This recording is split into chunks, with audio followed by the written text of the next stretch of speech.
Sono Yolanda Adela Rossi, sono istruttore federale e terapeuta comportamentale equino. Sono italo-olandese e ho completato la mia formazione ai Paesi Bassi. Nel 2010 mi sono laureata al Masterclass Sport Equestri. Nel 2013 mi sono laureata come terapeuta comportamentale equino alla Tinley Academy. Qui ho studiato etologia, psicologia e comportamento del cavallo e learning theory. La mia missione è la ricerca dell'equilibrio tra il topsport e la gestione naturale.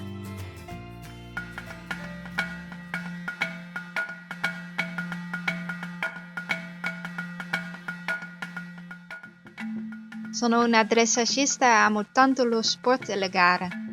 Il mio primo cavallo è un piccolo cavallo da tiro e con lui sono arrivato nel livello subtop di dressage nello sport in Olanda.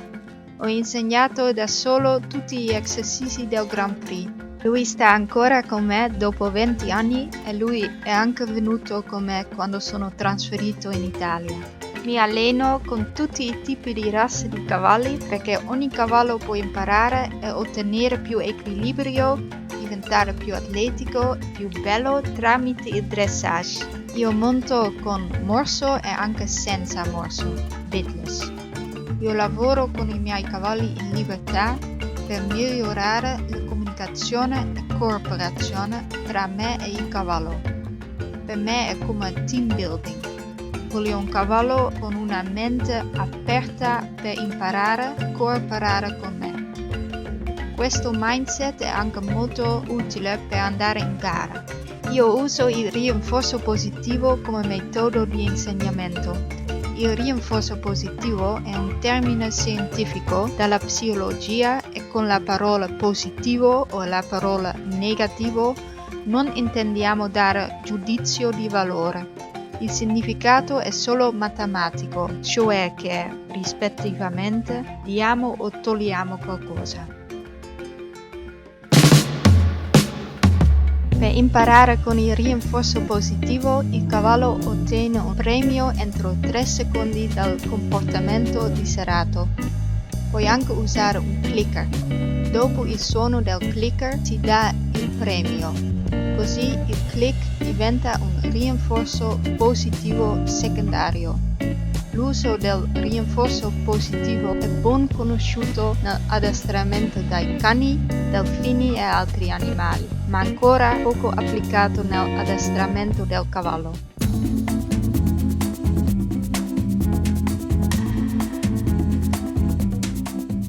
Attraverso l'evoluzione del cavallo, il corpo e il cervello del cavallo si sono adattati per una certa vita. Un cavallo selvaggio vive in branco, pascola circa 16 ore al giorno e sta leggermente in movimento per la maggior parte del giorno.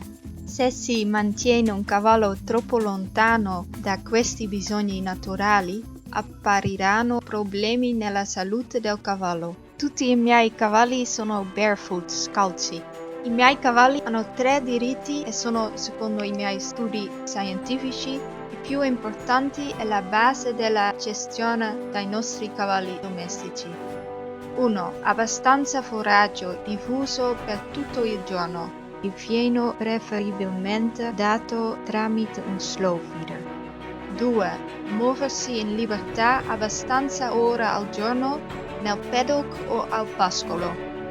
3. Contatto sociale con specifici e vedere altri cavalli vicini quando è nella stalla.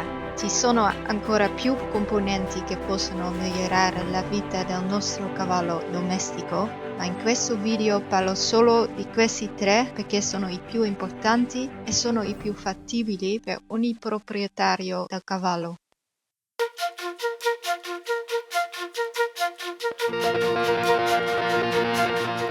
Questo è il mio cavallo della Murcia, Carletto. Carletto è un stallone approvato nato nel 2009. Ho domato Carletto da solo tramite desensibilizzazione sistematica.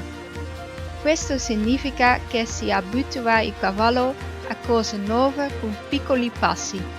Si aggiunge un passo nuovo se il cavallo non ha paura del passo precedente. Per il futuro del cavallo è molto importante che la sua doma è fatta in un buon modo e il cavallo ha una prima esperienza positiva con un cavaliere sulla schiena senza paura. Per montare un cavallo è fondamentale creare un cavallo che è fisicamente e mentalmente disponibile per cooperare con il cavaliere. Nessuna razza di cavallo è costruita per portare un cavaliere sulla schiena e non ci sono pulsanti automatici su un cavallo. Il cavaliere deve spiegare al cavallo che cosa intende con un aiuto. È fondamentale applicare le regole della Learning Theory, teoria dell'apprendimento. Come il cavallo in branco, anche sotto sella il cavallo deve imparare come può evitare pressione con taluni comportamenti. Per esempio, un cavaliere vuole che il cavallo va in avanti per le gambe. Come impara un cavallo questo aiuto? La pressione dalla gamba del cavaliere non è la cosa che insegna il cavallo ad andare in avanti.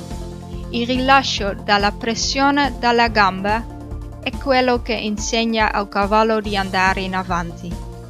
Il cavaliere immediatamente rilascia la pressione al momento del comportamento desiderato. Un assetto indipendente del cavaliere è fondamentale per essere in grado di allenare un cavallo. Se il cavallo fa il comportamento desiderato, il cavaliere non deve interferire con il cavallo in nessun modo e scomparire nel cavallo. Così non è più il cavallo a doversi adattare al cavaliere, ma il cavaliere al cavallo. Il cavallo deve organizzarsi sulle proprie gambe e il cavaliere solo interviene quando vuole cambiare qualcosa. Più fine è la comunicazione con il cavallo, meno deve fare un cavaliere. Così funziona anche tra due cavalli in branco.